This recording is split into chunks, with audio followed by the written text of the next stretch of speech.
കടലക്കറിയാണ് ഉണ്ടാക്കുന്നത്. സാധാരണ നമ്മൾ വെള്ളക്കടല കറി വെക്കുന്ന പോലെയല്ല. ഈ കറി എങ്ങനെയാണെന്ന് വെച്ചിട്ടുണ്ടെങ്കിൽ നല്ല ക്രീം പോലെ ഇരിക്കും. പക്ഷേ ക്രീമൊന്നും ചേർക്കേണ്ട ആവശ്യമില്ല. ഇല്ലെങ്കിൽ നമ്മൾ തൈര് ചേർത്തിട്ടാണ് ഈ കറി നമ്മൾ റെഡിയാക്കിയിട്ട് എടുക്കുന്നത്. അപ്പോൾ ഞാൻ സാധാരണ വെള്ളക്കടല കറി ഇതേപോലെ വെക്കാറില്ല. പക്ഷെ ഞാൻ കഴിഞ്ഞ ദിവസം ഞാൻ ഇതേപോലെ കടല ഇങ്ങനെ കറി വെച്ചിട്ടുണ്ടായിരുന്നു.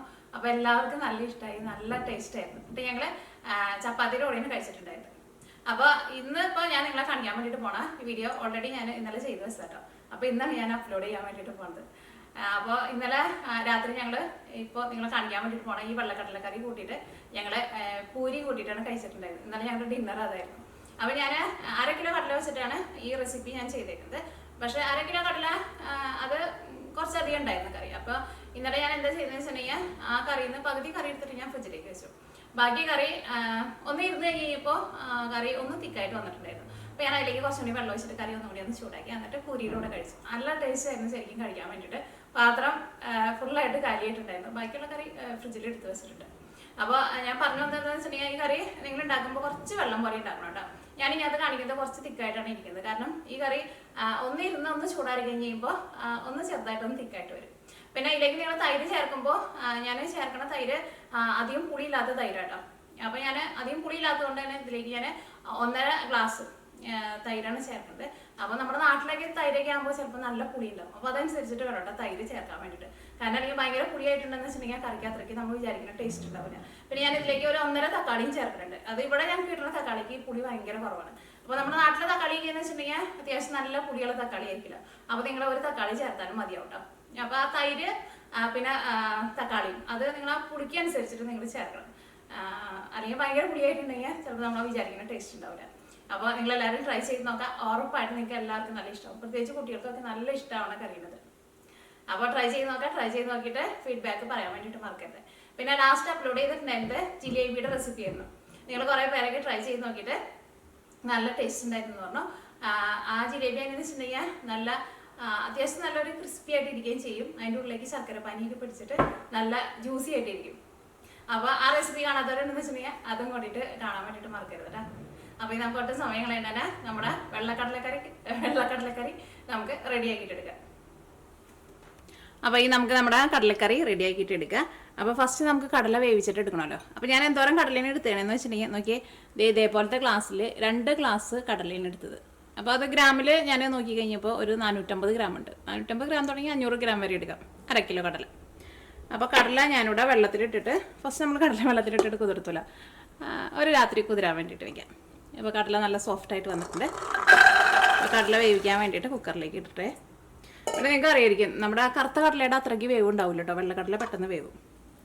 ഈ കടല വേവിക്കാൻ വേണ്ടിയിട്ട് വെള്ളം ചേർക്കുക. നമ്മുടെ ഇതേപോലത്തെ കപ്പിൽ 1 കപ്പ് വെള്ളം ചേർക്കുന്നത്. പിന്നെ ഇതിലേക്ക് നമ്മൾ മസാല ഇടുന്ന സമയത്ത് നമുക്ക് ഈ കറിക്ക് കൂടുതൽ ഗ്രേവി ആവശ്യമായിട്ട് വരും. അപ്പോൾ നമുക്ക് അതനുസരിച്ചിട്ട് വെള്ളം വേണമെന്ന് വെച്ചിട്ടുണ്ടെങ്കിൽ ചേർക്കാം. തീ ഓണാകട്ടെ. അപ്പോൾ ഞാൻ കുക്കറിൽ നിന്ന് ഒരു വിസിൽ വന്നു കഴിഞ്ഞ് കഴിയുമ്പോൾ പിന്നെ കുക്കറിൻ്റെ ഉള്ളിൽ നിന്ന് വിസിലടിക്കാത്ത തരത്തിൽ തീ കുറച്ച് വയ്ക്കും. ഒരു മീഡിയം ഫ്ലെയിമിൽ ഒരു 15 മിനിറ്റ് വയ്ക്കും. അപ്പോൾ ഈ നമ്മുടെ കടല വേവിക്കാൻ വേണ്ടിയിട്ട് വെച്ചിട്ടുണ്ട്. കടല വേവുമ്പോഴേക്കും നമുക്ക് ഇതിലേക്ക് മസാല ഉണ്ടാക്കണമല്ലോ. അപ്പോൾ മസാല ഉണ്ടാക്കാൻ വേണ്ടിയിട്ട് ഉള്ള സാധനങ്ങൾ നമുക്ക് റെഡിയാക്കാം. അപ്പോൾ ഞാനിവിടെ വെളുത്തുള്ളി എടുത്തിട്ടുണ്ട്. നോക്കിയേ ഇതേപോലത്തെ ഒരു കൂട് വെളുത്തുള്ളിയാണ് എടുത്തേക്കുന്നത്. ഇതിപ്പോൾ എത്ര വെളുത്തുള്ളി ഉണ്ടെന്ന് വെച്ചിട്ടുണ്ടെങ്കിൽ 2, 4, 6, 8, 10, 12 അല്ലി വെളുത്തുള്ളി ഉണ്ട്. ഇതിനകത്ത് ചിലത് വലുതും ചിലത് ചെറുതൊക്കെ കേട്ടോ. അപ്പോൾ നിങ്ങൾ അതനുസരിച്ചിട്ട് എടുക്കുക. പിന്നെ ഒരു വലിയ കഷ്ണം ഇഞ്ചി എടുത്തിട്ടുണ്ട്. ഇഞ്ചിയും വെളുത്തുള്ളിയും ചതച്ചിട്ട് എടുക്കുക. പിന്നെ ഇതേപോലത്തെ വലിയൊരു സബോള എടുത്തിട്ടുണ്ട്. പിന്നെ ഇത് 2 തക്കാളി ഉണ്ടല്ലോ, ഇതിൽ നിന്ന് 1.5 തക്കാളി എടുക്കണമല്ലോ കേട്ടോ. കാരണം ഇവിടുത്തെ തക്കാളിക്ക് പുളി കുറവാണ്, അല്ലെങ്കിൽ ഒരു തക്കാളി ചേർത്താലും മതിയായിരുന്നു. അപ്പോൾ 1.5 തക്കാളി എടുക്കുന്നുണ്ട്. പിന്നെ സാധാരണ നമ്മൾ പിന്നെ പച്ചമുളക് ഞാനിവിടെ 5 പച്ചമുളകാണ് എടുത്തേക്കുന്നത്. ഇതാ ഇതിലേക്ക് നമ്മൾ എരിവിന് വേണ്ടിയിട്ട് മുളക് പൊടിയും ചേർക്കുന്നുണ്ട്. പിന്നെ മസാലപ്പൊടികളൊക്കെ ചേർക്കുന്നുണ്ട്. അതൊക്കെ ഞാൻ ചേർക്കണ സമയത്ത് പറയട്ടെ. അപ്പോൾ ഞാൻ ഇതൊന്ന് കട്ട് ചെയ്തിട്ട് എടുക്കട്ടെ. അപ്പോൾ ഇഞ്ചിയും വെളുത്തുള്ളിയും ഒന്ന് ചതച്ചിട്ട് എടുക്കുക. സവോള ഒന്ന് സ്ലൈസ് ചെയ്തിട്ട് എടുക്കുക. അപ്പോൾ ഇനി നമ്മുടെ കടല വെന്തിട്ടുണ്ട് കേട്ടോ. അപ്പോൾ ഇനി നമ്മൾ ഇതിലേക്കുള്ള മസാല റെഡിയാക്കാൻ വേണ്ടിയിട്ട് പോവാണ്. അപ്പോൾ ഇവിടെ വെളിച്ചെണ്ണ നോക്കിക്കേ, വെളിച്ചെണ്ണയ്ക്ക് വെള്ളമായിട്ടുണ്ട്. അല്ലെങ്കിൽ ഞാനിപ്പോൾ എടുക്കുമ്പോൾ ഭയങ്കര കട്ടയായിട്ടല്ലേ ഇരിക്കുന്നത്. ഇപ്പോൾ ഇവിടെ നല്ല ചൂടാട്ടോ. അപ്പോൾ ഇതിലേക്ക് നമുക്ക് വെളിച്ചെണ്ണ ചേർക്കാം. ഇനി ചൂടായ വെളിച്ചെണ്ണയിലേക്ക് ഞാനിവിടെ നോക്കിയേ മുഴുവനായിട്ടുള്ള ഗരം മസാലയാണ് ചേർക്കുന്നത്. ഇങ്ങനെ മുഴുവനായിട്ടുള്ളത് ഉണ്ടെന്ന് വെച്ചിട്ടുണ്ടെങ്കിൽ അതന്നെ ചേർക്കാം. അപ്പോൾ നമ്മുടെ കറിക്ക് കുറച്ചുകൂടി നല്ല സ്മെല്ലും കുറച്ചുകൂടി നല്ല ടേസ്റ്റൊക്കെ ഉണ്ടാവുമല്ലോ. ഇനിയിപ്പോൾ ഇങ്ങനെ ഇല്ലയെന്ന് വെച്ചിട്ടുണ്ടെങ്കിൽ ലാസ്റ്റ് നിങ്ങളുടെ ടേസ്റ്റിനനുസരിച്ചിട്ട് നമ്മൾ ചിക്കൻ കറിയിലൊക്കെ ചേർക്കുന്ന ഗരം മസാല ഉണ്ടല്ലോ, ആ ഗരം മസാല ചേർക്കാം. അപ്പോൾ നോക്കിയതേ ഇതേപോലത്തെ ഒരു ചെറിയ കഷ്ണം കറുകപ്പട്ട, ഇതാ ഒരു തക്കോലം, പിന്നെ ഒരു 3 ഏലക്കായ. ഇതാ ഏലക്കായ ഇടുമ്പോൾ പതുക്കെ ചതച്ചിട്ടിടാം. മുഴുവത്തെ പാടി ഇട്ടിട്ടുണ്ടെന്ന് വെച്ചിട്ടുണ്ടെങ്കിൽ ചിലപ്പോൾ അങ്ങനെ മേത്തേക്ക് പൊട്ടി തെറിക്കത്. പിന്നെ കരയാമ്പൂ, ഇതാ ഒരു 4 കരയാമ്പൂ. പിന്നെ വേണ്ടത് പെരിഞ്ജീരകം. പെരിഞ്ജീരകം എന്ന് വെച്ചിട്ടുണ്ടെങ്കിൽ വലിയ ടൈപ്പ് ജീരകം. അത് ഞാനിവിടെ 1 ടേബിൾ സ്പൂണാണ് ചേർത്തത്. ഇതെല്ലാം കൂടിയിട്ട് നന്നായിട്ടൊന്ന് മുരിയട്ടെ. അപ്പോൾ ഇതെല്ലാം നന്നായിട്ട് മുരിഞ്ഞിട്ടുണ്ട്. ഇത് ഇടുന്ന സമയത്ത് തീ കുറച്ച് വയ്ക്കണുണ്ട്, അല്ലെങ്കിൽ പെട്ടെന്ന് കരിഞ്ഞു പോകും. ഇനി നമുക്ക് ഇതിലേക്ക് സവോളയും പിന്നെ ഇഞ്ചിയും വെളുത്തുള്ളിയും പച്ചമുളകും ഇതൊക്കെ ഞാനിവിടെ റെഡിയാക്കി എടുത്തിട്ടുണ്ട്. നേരത്തെ നമ്മൾ കണ്ടില്ലേ, അത് നമുക്ക് ഇതിലേക്ക് ചേർക്കാം.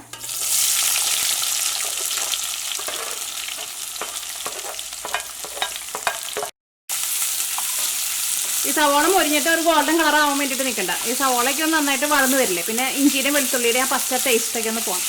അത്രയ്ക്ക് ആയാൽ മതി. ഞാൻ നോക്കിയേ, ഇപ്പോൾ നമ്മുടെ സവോളയ്ക്ക് വളർന്നിട്ടുണ്ട്. ഇനി ഇതിലേക്ക് നമുക്ക് മസാലപ്പൊടികളൊക്കെ ചേർക്കാം. ഫസ്റ്റ് മഞ്ഞൾപ്പൊടി ചേർക്കാം. മഞ്ഞൾപ്പൊടി ഞാനിതിലേക്ക് 3/4 ടേബിൾ സ്പൂണാണ് ചേർക്കുന്നത്. ഇനി മഞ്ഞൾപ്പൊടി ഇതിനകത്ത് കിടന്നിട്ട് നന്നായിട്ട് മുരിയട്ടെ. ആ മഞ്ഞളുടെ ഒരു പച്ച കുത്തുണ്ടല്ലോ, ഒരു പച്ച ടേസ്റ്റ് ഉണ്ടല്ലോ, ആ ടേസ്റ്റ് പോകണം. അത് കഴിഞ്ഞിട്ട് വേണം നമുക്ക് മല്ലിപ്പൊടി ചേർക്കാൻ വേണ്ടിയിട്ട്.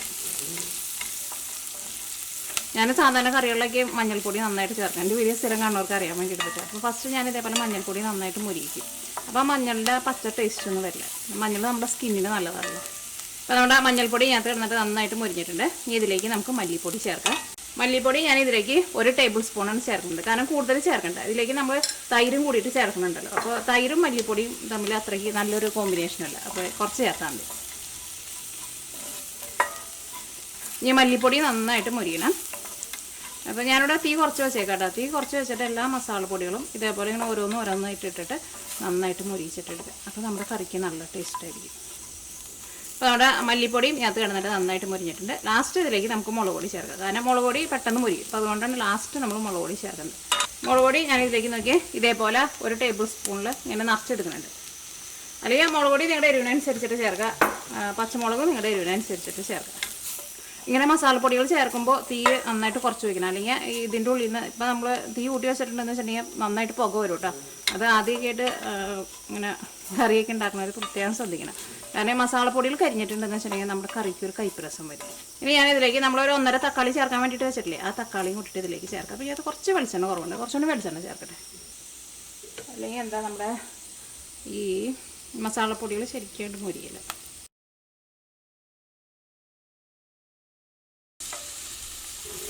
തക്കാളി എപ്പോൾ നമ്മൾ കറിയിൽ ചേർത്ത് കഴിഞ്ഞാലും പെട്ടെന്ന് ഉപ്പ് ചേർക്കാം. അപ്പോൾ തക്കാളിയുടെ ഉള്ളിൽ നിന്ന് പെട്ടെന്ന് വെള്ളം വരികയും ചെയ്യും. തക്കാളി പെട്ടെന്ന് സോഫ്റ്റായി കിട്ടുകയും ചെയ്യും. ഉപ്പ് ചേർക്കട്ടെ. ഇതെല്ലാം കൂടിയിട്ട് മിക്സ് ചെയ്ത് കഴിഞ്ഞിട്ട് നമുക്ക് മൂടി വെച്ചിട്ട് ഫസ്റ്റ് തക്കാളി നമുക്കൊന്ന് തക്കാളി ഒന്ന് സോഫ്റ്റായിട്ട് വരണം. ഇപ്പോൾ തീ കൂട്ടി വയ്ക്കരുത് കേട്ടോ. ഒരു മീഡിയം ഫ്ലെയിമിൽ വെച്ചിട്ട് മൂടി വയ്ക്കാം. ഇപ്പോൾ നമ്മുടെ കുക്കറിൻ്റെ ഉള്ളിൽ നിന്ന് ആവി പോയിട്ടുണ്ട്. കുക്കർ തുറക്കട്ടെ കേട്ടോ. കടല വെന്തണ്ടോ നോക്കട്ടെ. ഞാൻ നിങ്ങൾ വേവിക്കുമ്പോൾ കടല വെന്തിട്ടില്ല എന്ന് വെച്ചിട്ടുണ്ടെങ്കിൽ പിന്നെ മൂടി വെച്ചിട്ട് കടല വേവിച്ചോട്ടോ. കടല വെന്തിട്ടുണ്ട്. ഇനി ഈ കടലയിൽ നിന്ന് ഞാനിവിടെ നോക്കിയാൽ ഇതേപോലെ ഇങ്ങനെ കയ്യിൽ ഒരു 2 കയ്യിൽ കടല മാറ്റി വയ്ക്കുന്നുണ്ട് കേട്ടോ. അത് ചൂടാറണം. എന്നിട്ട് നമുക്ക് തൈരിൻ്റെ കൂടെ അരച്ചിട്ട് എടുക്കാൻ വേണ്ടിയിട്ട്. ഇത്രയ്ക്ക് എടുത്താൽ മതി കേട്ടോ, കുറേ അരയ്ക്കണ്ട. ഒന്ന് ചൂടാറട്ടെ. ഇനി നമുക്ക് ഈ കറിയിലേക്ക് തൈരും കൂടിയിട്ട് വേണം. അപ്പോൾ നോക്കിയേ, ഈ തൈര് ഞാനിവിടെ വീട്ടിൽ ഉറവൊഴിച്ചത് കേട്ടോ. സാധാരണ ഞാൻ ഇവിടെ തണുപ്പാലൊക്കെ ആകുമ്പോൾ മിക്കപ്പോഴും കടയിൽ നിന്ന് വാങ്ങാനാണ് പതിവ്. പക്ഷേ ഇപ്പോൾ ഇവിടെ നല്ല ചൂടാണ്. അപ്പോൾ ഞാനിവിടെ തൈര് ഉറവൊഴിച്ച് വെച്ചിട്ടുണ്ട്. നല്ല കട്ട തൈരാണ്. അപ്പോൾ തൈര് എന്തോരം എടുക്കണമെന്ന് വെച്ചിട്ടുണ്ടെങ്കിൽ ഞാൻ ആ കടല എടുത്തിരുന്ന ഗ്ലാസ് കാണിച്ചില്ലേ, ആ ഗ്ലാസ്സിൽ ഒരു 1.5 ഗ്ലാസ് തൈരാണ് എടുക്കേണ്ടത്. അപ്പോൾ നിങ്ങൾ എടുക്കുന്ന തൈരിന് നല്ല പുളി ഉണ്ടെന്ന് വെച്ചിട്ടുണ്ടെങ്കിൽ 1 ഗ്ലാസ് തൈര് മതിയാവും കേട്ടോ. അപ്പോൾ തൈര്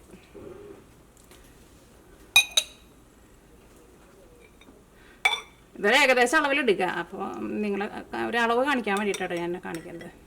കാരണം തൈര് ഒരുപാട് നമുക്ക് ആവശ്യമില്ല. ഇപ്പോൾ ഇത് 1 ഗ്ലാസ്, ഇനി ഒരു 1/2 ഗ്ലാസും കൂടിയും ചേർത്തിട്ട് നമ്മൾ ഈ മാറ്റി വെച്ചേക്കണ കടലുണ്ടല്ലോ, ഈ കടലയും ഈ തൈരും കൂടിയിട്ട് നമ്മൾ മിക്സിയിൽ ഇട്ടിട്ട് നല്ല പേസ്റ്റ് പോലെ അരച്ചിട്ടെടുക്കും.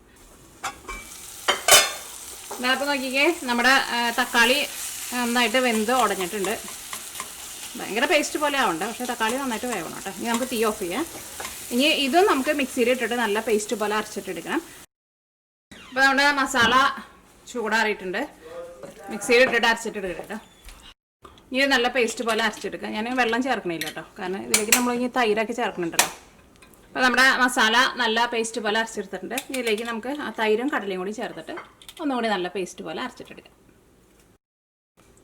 ഇതപ്പോൾ നോക്കിക്കേ, ഇപ്പോൾ നമ്മളെ കടലയും പിന്നെ നമ്മുടെ മസാലയും പിന്നെ തൈരും എല്ലാം കൂടിയിട്ട് നല്ല പേസ്റ്റ് പോലെ അരച്ചെടുത്തിട്ടുണ്ട്. നോക്കി, നല്ല ക്രീം പോലെയാണ് ഇരിക്കുന്നത്. ഇനി നമ്മൾ ഈ അരച്ചെടുത്തേക്കണ നമ്മുടെ ഈ പേസ്റ്റ് ഉണ്ടല്ലോ, ഈ പേസ്റ്റ് നമ്മുടെ ഈ പാനിലേക്ക് തന്നെ ഒഴിക്കുകയാണ്. നമ്മൾ ബാക്കി മാറ്റി വെച്ചേക്കണ കടലയുണ്ടല്ലോ, ആ കടലയും കൂടിയിട്ട് ഇതിലേക്ക് ചേർക്കണം. പാത്രം ചെറുതാവും തോന്നുന്നു, നോക്കട്ടെ. ചെറുതാണെന്ന് വെച്ചാൽ നമുക്ക് വേറെ പാത്രത്തിലേക്ക് മാറ്റാം. ഇതിപ്പോൾ പാത്രം കുറച്ച് ചെറുതാട്ടോ, ഞാനിത് വേറെ പാത്രത്തിലേക്ക് പാർത്തുണ്ട്. അല്ലെങ്കിൽ ഇത് ചിലപ്പോൾ തിളച്ച് കഴിയുമ്പോൾ ചിലപ്പോൾ നമുക്ക് മൂടി വയ്ക്കുമ്പോൾ ചിലപ്പോൾ പെട്ടെന്ന് തിളച്ച് പോകും. ഈ കറിയിലേക്ക് നമുക്ക് ആവശ്യത്തിന് ഉപ്പ് ചേർക്കാം. ഈ കറിയിലേക്ക് നിങ്ങളുടെ അടുത്ത് കസൂരി മെത്തി ഉണ്ടെന്ന് വെച്ചിട്ടുണ്ടെങ്കിൽ, കസൂരി മെത്തി എന്ന് വെച്ചിട്ടുണ്ടെങ്കിൽ ഉലുവയുടെ ഇല ഉണക്കിയെടുത്തത്. ഉലുവ ചേർക്കരുത് കേട്ടോ. ഉലുവയുടെ ഇല ഉണക്കിയതിനും ഉലുവയ്ക്കും തമ്മിൽ ടേസ്റ്റിന് ഭയങ്കര വ്യത്യാസമുണ്ട്. അതുണ്ടെന്ന് വെച്ചിട്ടുണ്ടെങ്കിൽ അതും കൂടി ചേർക്കാം. അപ്പം നല്ലൊരു ഫ്ലേവർ കിട്ടും. ഈ വെള്ളക്കടലക്കറിക്കൊക്കെയും ഈ കസൂരി മെത്തിയുടെ ടേസ്റ്റ് നല്ലതാണ്. അപ്പോൾ നോക്കിക്കേ, ഇതേ ഇത്രയ്ക്ക് കസൂരി മേത്തിന് ചേർക്കുന്നത് കൈ കൊണ്ട് നോക്കി ഇതേപോലെ ഒന്ന് പൊടിച്ചിട്ടൊന്ന് ചേർക്കാം. എനിക്കിങ്ങനെ വെള്ളക്കടലക്കറി വെക്കുമ്പോൾ ഈ കസൂരി മേത്തിയുടെ ടേസ്റ്റ് നല്ല ഇഷ്ടം. ഇനി ഞാനിവിടെ കറി മൂടി വയ്ക്കുകയാണ്. കറി ഒന്ന് നന്നായിട്ട് തിളയ്ക്കണം കേട്ടോ. നന്നായിട്ട് തിളച്ച് കഴിയുമ്പോൾ പിന്നെ നമ്മൾ ആ ഒരു മീഡിയം ഫ്ലെയിമിലിട്ടിട്ട് ഒരു 10 മിനിറ്റ് കൊണ്ട് കറി മൂടി വയ്ക്കുക. അപ്പോഴായിരിക്കും നമ്മുടെ ആ മുഴുവനായിട്ട് നമ്മൾ കടല ഇട്ടിട്ടില്ല, കടലയുടെ ഉള്ളിലേക്കൊക്കെ മസാല നന്നായിട്ട് പിടിക്കുക. ഇപ്പം നമ്മുടെ കറി നോക്കിക്കേ, കറി നന്നായിട്ട് തിളച്ചിട്ടുണ്ട്. അപ്പോൾ കറി ഭയങ്കര തിക്കായിട്ട് ഇരിക്കുകയെന്ന് വെച്ചിട്ടുണ്ടെങ്കിൽ നിങ്ങൾ അതനുസരിച്ചിട്ട് നമ്മൾ ആ മസാല അരച്ചത് ചേർത്ത് കഴിയുമ്പോൾ കറിയിലേക്ക് അതനുസരിച്ചിട്ട് വെള്ളം ചേർക്കണം. പക്ഷേ അപ്പോൾ ഞാനിവിടെ മീഡിയം ഫ്ലെയിമിൽ വെച്ചിട്ട് ഒരു 10 മിനിറ്റ്, കുറച്ച് കൂടുതൽ നേരം ആയിരുന്നാലും കുഴപ്പമില്ല. അത് നിങ്ങൾ ഇടയ്ക്ക് തുറന്നു നോക്കുക. അപ്പോൾ ആ കടലയുടെ ഉള്ളിലേക്ക് ആ മസാലയ്ക്ക് നന്നായിട്ട് പിടിക്കണം. അത്രയ്ക്ക് നേരം തിളപ്പിക്കുക. ഏകദേശം ഒരു 10 അല്ലെങ്കിൽ ഒരു 12-13 മിനിറ്റ്. അപ്പോൾ നമ്മുടെ കറി നോക്കിയേ, കറി ചെറുതായിട്ടൊന്ന് ഇതിൻ്റെ ഗ്രേവിക്ക് ഒന്ന് ചെറുതായിട്ടൊന്ന് തിക്കായിട്ട് വന്നിട്ടുണ്ട്. ഇതിനകത്ത് ഓയിലൊക്കെ ആയിരുന്നാലും കണ്ട ചെറുതായിട്ടൊന്ന് തെളിഞ്ഞു വന്നിട്ടുണ്ട്. ഇതിലേക്ക് നിങ്ങൾക്ക് മല്ലിയില വേണമെന്ന് വെച്ചിട്ടുണ്ടെങ്കിൽ മല്ലിയില ചേർക്കാം. ഇപ്പം എൻ്റെ അടുത്ത് മല്ലിയില ഉണ്ടെന്ന് ഞാൻ വിചാരിച്ചിട്ടുണ്ടായിരുന്നു. ഇന്നലെ ഞാൻ കടയിൽ പോയിട്ടുണ്ടായിരുന്നു. മല്ലിയില ഞാൻ വാങ്ങിച്ചിട്ടുണ്ടായിരുന്നു, പക്ഷേ എനിക്ക് തോന്നുന്നു ഞാൻ ലാസ്റ്റ് എടുക്കാൻ മറന്നുപോയി തോന്നുന്നു. എന്തായാലും മല്ലിയില നോക്കിയിട്ട് കിട്ടിയില്ല. അപ്പോൾ ഞാൻ മല്ലിയിലേക്ക് വരും. ഞാൻ ഇന്നലെ കറിവേപ്പിലയും വാങ്ങിച്ചിട്ടുണ്ടായിരുന്നു. അപ്പോൾ കറിവേപ്പില ചേർക്കാം. ശരിക്കും നമ്മൾ ക്രീം ഒഴിച്ചിട്ട് നമ്മൾ കടലക്കറി ഉണ്ടാക്കില്ലേ, അതേപോലെയാണ് ഈ കടലക്കറിയുടെ ടേസ്റ്റ്. ഈ ലാസ്റ്റ് നിങ്ങൾക്ക് വേണമെന്ന് വെച്ചിട്ടുണ്ടെങ്കിൽ കുറച്ച് ഗരം മസാല ഒരു മണത്തിന് വേണ്ടിയിട്ട് വേണമെന്ന് വെച്ചിട്ടുണ്ടെങ്കിൽ മുകളിൽ കുറച്ചൊന്ന് ഇട്ട് കൊടുക്കാം. മസാല ഒരു മണത്തിന് വേണ്ടിയിട്ട്. പുളിയൊക്കെ നല്ല കറക്റ്റ് പാകമായിട്ടുണ്ട്. ഞാൻ ചേർത്തിരുന്ന തൈരിന് ഞാൻ നേരത്തെ പറഞ്ഞില്ല, അധികം പുളി ഉണ്ടായിരുന്നില്ല. അപ്പോൾ നിങ്ങൾ തൈര് ഫസ്റ്റ് നമ്മൾ കടല ചേർത്തിട്ട് അരച്ചിട്ടെടുക്കുമ്പോൾ ഒരു ഏകദേശം അളവിൽ നമ്മുടെ നാട്ടിലേക്കെന്ന് വെച്ചിട്ടുണ്ടെങ്കിൽ ഭയങ്കര പുളി ഉണ്ടാവുമല്ലോ. അപ്പോൾ ഒരു ഏകദേശം അളവിൽ തൈര് എടുത്തിട്ട് കടലയും കൂടിയിട്ട് അരച്ചിട്ട് ചേർക്കുക. എന്നിട്ട് ലാസ്റ്റ് നമ്മുടെ ഈ കറിയുടെ ഒരു 3/4 ഭാഗമൊക്കെ ആയി കഴിയുമ്പോൾ നിങ്ങൾ ടേസ്റ്റ് നോക്കുക. അപ്പോൾ നിങ്ങൾക്ക് തോന്നാണ് കുറച്ചും കൂടി പുളി വേണം എന്ന് തോന്നാമെന്ന് വെച്ചിട്ടുണ്ടെങ്കിൽ അതനുസരിച്ചിട്ട് തൈര് മിക്സിയിലിട്ടിട്ട് ഒന്നുകൂടി നന്നായിട്ടൊന്ന് കറക്കിയിട്ട് വേണം കേട്ടോ ചേർക്കാൻ വേണ്ടിയിട്ട്. അല്ലെങ്കിൽ തൈര് സെപ്പറേറ്റ് ഇങ്ങനെ കട്ട പോലെ കിടക്കുമല്ലോ. അപ്പോൾ നമ്മുടെ വെള്ളക്കടലക്കറി റെഡി ആയിട്ടുണ്ട്. കറി ഇരിക്കുന്നുണ്ട്. ശരിക്കും നമ്മൾ ക്രീം ഒഴിച്ച് കറി ഉണ്ടാക്കണ പോലെയാണ്. ശരിക്കും നമ്മൾ റെസ്റ്റോറൻറ്റിലേക്ക് ചെല്ലുമ്പോൾ ഇതേപോലെ നല്ല ക്രീമി ആയിട്ടുള്ള ഈ വെള്ളക്കടലക്കറി കിട്ടില്ലേ, അതേപോലെയാണ് ഈ കറിയുടെ ടേസ്റ്റ്. അപ്പോൾ നിങ്ങളെല്ലാവരും ട്രൈ ചെയ്ത് നോക്കുക. ട്രൈ ചെയ്ത് നോക്കിയിട്ട് ഫീഡ്ബാക്ക് പറയാൻ വേണ്ടിയിട്ട് മറക്കരുത്. ചോറിൻ്റെ കൂടെ അല്ലെങ്കിൽ പൂരിയുടെ കൂടെ ചപ്പാത്തിയുടെ കൂടെ അപ്പത്തിൻ്റെ കൂടെ എന്തിൻ്റെ കൂടെ കഴിക്കാനാണെങ്കിലും നല്ല ടേസ്റ്റുള്ള കറിയായിരിക്കും.